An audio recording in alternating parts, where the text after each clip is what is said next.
Kansas City's classic rock station, 101 The Fox. Good morning. Slacky with you here, 57677FX. It seems as though over the last few weeks we have talked a lot about distillate spirits. Obviously, the Kentucky Derby this last weekend always brings to mind bourbon and all of the things that go along with it. But the craft spirit world, much like beer, is growing all over the country, and there are so many amazing craft distilleries. We have lots of big distributors in and around the greater Kansas City area that bring you some of the famous brands, but at one point those famous brands were little bitty distilleries, and a company that specializes in craft selections is Vintegrity. From Vintegrity Wine and Spirits, please welcome Mr. Mike Strohm. Mike, welcome, sir. Thank you, sir. How are you doing today? I am great. I'm in the spirit mood today. I'm always in the spirit mood. Well, you should be. I wanted to bring you on this morning because lots of folks are familiar with the explosion of the bourbon movement. Much like craft beer some 20 years ago, craft spirits are really on the rise, and there are some fine smaller distilleries that you represent that are bringing some amazing quality spirits to the forefront and to the customers. Tell us a little bit about your company and what you do specifically. I'm actually a sales rep for Vintegrity. We represent a lot of these smaller brands, especially on the spirit side of the world. So you'll see the St. George, you'll see the Tomstown, you will see High and Wicked. The brands that they don't have the big advertising budgets, sure, but are doing great things in their small little distilleries, which is where these big brands started. That's the thing that a lot of people don't realize. They want to immediately, if they're starting to get into, say, bourbon, for example, they want to jump right into having those high-end, highly allocated, very expensive whiskeys, and they may not even fit their profile when there are perhaps other craft distilleries that could accommodate not only their profile but their budget.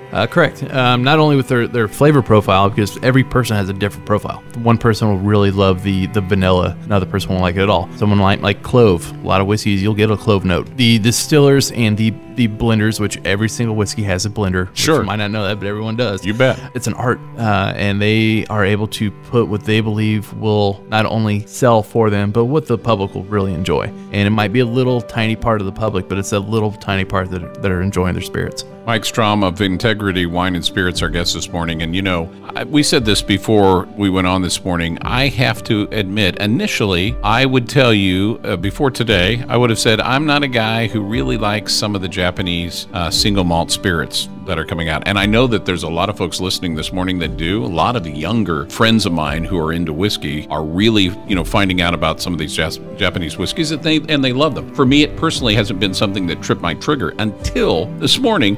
You brought a couple of products in that I really love. Tell us about them. So St. George Spirits, which is out of Alameda, California, they've been around for 20 plus years, and they are one of the distilleries that really set off the craft spirit movement. And they have two single malts. One is their Lot 20, which is a barley single malt. It is floral, it has vanilla, it has all the typical flavors you're expecting, but it isn't going to knock you out with a big punch of flavor. Right. The other one is Baller. So St. George Baller is an American version of a Japanese whiskey. It is a single malt that is then finished in ume casks. Ume is basically up to plum brandy, and they finish their whiskey in that barrel. So you pick up the sweetness of the plum. At the same time, you're still retaining that traditional whiskey flavors. Well, what I thought was interesting for me, it was very delicate on the palate, and it was wonderful. When I say delicate, that often people will say, oh, that, not a lot going.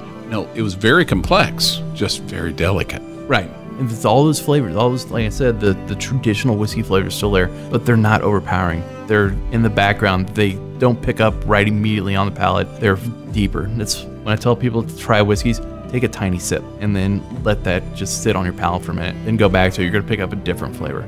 We talk about some of these incredible craft distilleries. You mentioned Alameda, California. They're all over the United States, and they're right here in our backyard. In fact, just a few miles up the road is Tomstown Distillery, making amazing clear spirits and doing a very nice Pendergast Gold, which has everything that I look for in a whiskey. It's about the same proof that I'm looking for with all the complexity. Yeah, so Tomstown here in Kansas City, they're with the boom of local distilleries. So they have their Tomstown Royal Gold Pendergast is a blend of 5-year-old bourbons, that's 100% corn, and then a 10-year with corn, rye, and malted barley, and then finish in a port wine cask. So you get that richness of the port wine, you get those traditional bourbon flavors, and at the same time, it's a great whiskey just to start with. A lot of people who might not be huge bourbon fans, try this, introduce them to it, and it'll expand their personal palates. Mike Strohm from Vintegrity Wine and Spirits, our guest this morning. And for those who are listening, we're saying, okay,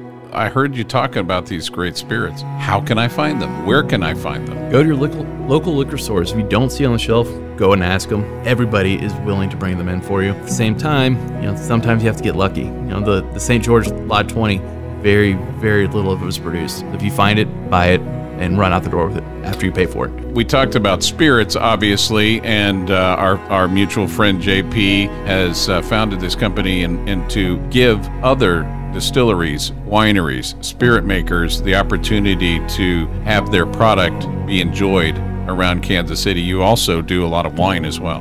We do. We have everything from the smaller wineries to larger ones. We have butter and jam cab, or butter Chardonnay, jam cab, which you'll see almost everywhere. Sure. Then we have the smaller, the Chapelets, which is a beautiful winery out of California, with their Cabernets are top notch. One of the things I like to ask people before they go, your prognostication for the bourbon industry in general. Bourbon industry is continuing on an upward trend. I don't see it ending anytime soon. Well, there's a lot of great stuff out there, and I suggest, obviously, to consume responsibly, but to try it and be overwhelmed by so many great spirits, because there is a lot out there, and you can find them at Vintegrity. Mike Strohm, our guest this morning, brother. It's a pleasure, and tell my buddy JP I said hello. I will do. Thank you.